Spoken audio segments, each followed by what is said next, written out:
What's up, everybody? Happy New Year. Happy Friday. You're watching the Entrepreneurial Web, listening to the Entrepreneurial Web special New Year's broadcast from my restaurant, Della, in Brooklyn. What's up? What up, Brooklyn? What up, New York? So the station is closed this week. We're doing this pop-up broadcast because I like to keep energy going once there's some momentum. No reason to stop, no reason to rest. Sleep is for the dead. I don't get much of it. So we're here doing this special episode we're twins. This is my twin brother. We were born from different mothers. It's very special the way that worked out. But this is my head chef here at Della, a dear friend, somebody that's been a big source of information and inspiration for me over the last 4+ years that we've been working side by side almost every day. My boy Ish, Chef Ish, we also call him Smiley, and he has a couple other names, but he's here today to talk about his journey. He's had a very interesting journey, especially for me, someone that grew up in the States, and you know, most of us have some sort of combat, some sort of struggle throughout our life, but this gentleman has had some serious struggles. He's come from some hard places, and he's just got this level of resilience and gratitude I have not seen in many people before. No matter where they come from. So that's how he's always been that source of information and inspiration for me. So. What's up? Say hi, Ish. Hi, everyone. You talk to the camera. My name is Lamin Kujabi, aka Chef Ish. Jeremiah has been not only a boss but a brother to me. We all came here.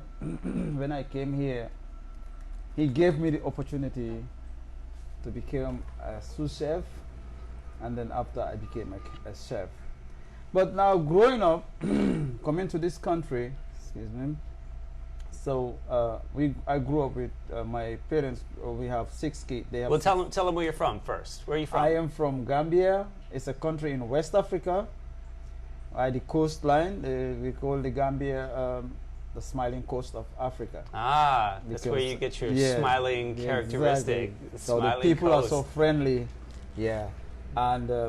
Everybody's friendly. Everyone is nice there. The country is it's a small country, 1.5 million people, and it's right next to Senegal. Senegal, right? yeah, nice. Which is a big country. Yeah, Senegal is. In fact, we used to describe it as the mouth and the tongue, because Senegal surrounded Gambia almost three.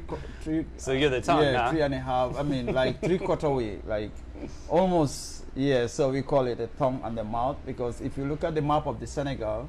Inside it, then there's Gambia inside. So this is why they say all other parts has been surrounded by Senegal. Is that why you guys are so loud too? No. No. All right. So what would you say is one of the main reasons why the country has this notoriety for smiling? What do you think contributes to that? I mean, that is like. We just believe in one thing, like that is we believe like if you don't have it, that should not stop you from being smiling. It doesn't mean like when you cannot afford it, or you should be sitting down thinking being sad, being this. No, we move on and struggle and work hard for it, even though sometimes it's very tough before you get there. So but we feel like that should not stop you. Like keep moving, and you have the faith that one day everything will be good. So this is how we operate, and it keep moving. We keep moving like that. Right. And it's like a cultural. Yeah, everyone. A cultural. You will see feeling. someone, he doesn't have food in his house. Right. You ask him, "How are you?" He say, "I'm fine." When he is not fine because there's no food in the house. Right. Yeah. Or someone is just maybe his parents are sick, or he's not all right. He's on the sick bed and say, "How are you doing, ma?" I say, "I'm good." When he is not good or she's not good, she's just. So that's how the culture is. Even right. Even you are suffering, you are always just try to be positive. Right. Always try to be positive. You know, that's how we go. So tell us a little more in detail now about what it was like for you growing up in the Gambia. You were saying you have 5 brothers and sisters? Yeah, 5 brothers and sisters. My mom got 3 boys. My parents got 3 boys and 3 girls. And you're the oldest. And I am the oldest, yeah. Right. Which comes with a big responsibility, right? Exactly, in your culture, it's exactly, like yeah. you can't fuck around. Yeah, you have to make sure that you achieve something for your brothers and sisters to emulate, right? To follow you up. And again, you have to make sure that when your dad, because your dad will get to a certain age, they will not be able to walk, right? Or walk or earn or something. So right. you have to make sure that you work towards that. By the time they are old, you know, they couldn't work to do stuff to provide. You are ready to provide for them.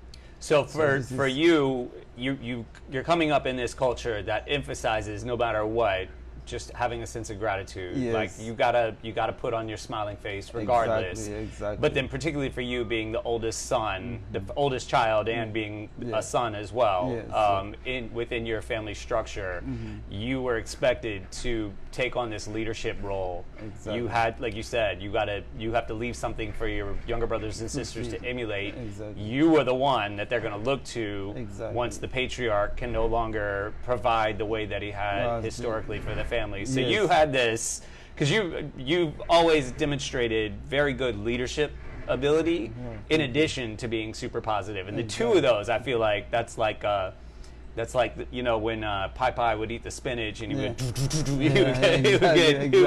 flex up. That's, I think, really amazing and always impressed me about you. Yeah. So what was the scene like for you as a kid? Like you told me, but for our listeners especially, I want people to get a sense of where you came from. Exactly. What was school and education like for you? All right, as a kid? Yeah, so you know, first of all, my parents, they are poor. So my dad was just a mere driver in one of these companies called telecommunication. It's called Gamtel. So he was a driver there. But then Gambia, you know, drivers, they don't earn much. Right. And my mom was like a market vendor, like going to sell mangoes and stuff like that for us to survive, or selling like things with pies and pancakes and stuff for us to survive that time. And it was tough if you have those kind of kids and now you're thinking about their education. But my dad, one thing that made me proud of him, he said he did not go to school, you know, but he will make sure that his kids are going to school. Okay, so, but the problem was that, like, when in the Gambia, there's like no school at all, like no elementary school, nothing? Yeah. He had nothing, no school. He went to, like, his Arabic Dara. It's just to how to pray. They teach you how to pray and stuff like that. But he didn't go to like 6th grade to learn to read and write. But my mom went to a French school, but didn't finish it. And how did she end up? Because of the poverty, the same poverty, the parents couldn't afford to pay. How did she end up going to French school? That's crazy. Yeah, so my mom is raised by her aunt in the capital, Banjul, and her aunt, that's her aunt, and her aunt was in Dakar, was staying in Dakar before. Then she came to Banjul in the capital, where in the city, the main city of Gambia, it's called Banjul. So he came to, she was staying there, and she raised my mom there. So, and then after that, then she said, because she liked French, so she wanted my mom to learn French. You know, and Dakar is a pretty poppin' city. That's like very metropolitan. Yeah. Dakar is it's a big city. Gambia is a little bit more rural and it's coastal. So it's like, the different actually Gambia and Dakar, Banjul, Dakar, they're the same people. It's just that the colonial differences. Yeah, there's there's an imaginary line. Yeah, exactly. The French and the British, they divided. The British took the other side, and the French took the other side. But it's the same people. They just divide us. So Senegal speak French and we speak English. Right. So this is how we came in. So when we grew up, then my mom went to school for certain level, like maybe grade 6 or grade 5, and then. But the most beautiful thing is that she don't forget speaking French. Like sometimes she do speak French, you know. So, but she's very into education too. So she will be one helping us at home, try to learn small mathematics things. Then she will be trying to teach us. And that time, the problem we have is very tough. Like when we are going to school, your parent has to provide you most of the things that you need for education, starting from uniforms. They have to provide you uniforms, books, and table and chairs. Like So talk about that, because I don't think many people that grew up in the United States have had to do this. What was the situation with your desk? Oh my God! So, like in the 80s, when I was going to school, there was no desk. There is nothing in the class. You have to bring your desk, or you will not have a place to sit down. You had to, and so was there a bus? No.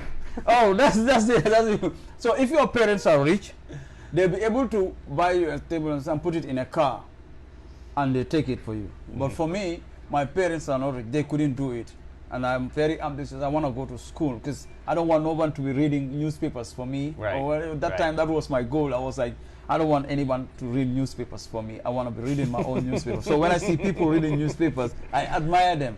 So and how old were you when you saw that, when you felt that way? I was like maybe 7, 8 years. I started to Nice. So then I started saying, no, I have to work hard towards this. So he will give us. Then my dad will be thinking about how to carry all this. I said, I will carry mine. I was young though, but I would put the table because before, if I put the table and the chair, it's a little bit heavy, and I was young. So I'll take a rag, roll it, and then put it on the head so that it will not, like the table will not be very hard on my head, so it can be steady on my head. And I put the table and walk almost like, because my house and where I am is like 3 miles or so. So I'll walk all that. Walk 3 miles. I think It's you guys catching all this? You had to walk like 3 miles. And I put it with on the my desk head, on his head. On my head, and then I walk up to the school. I put the table down.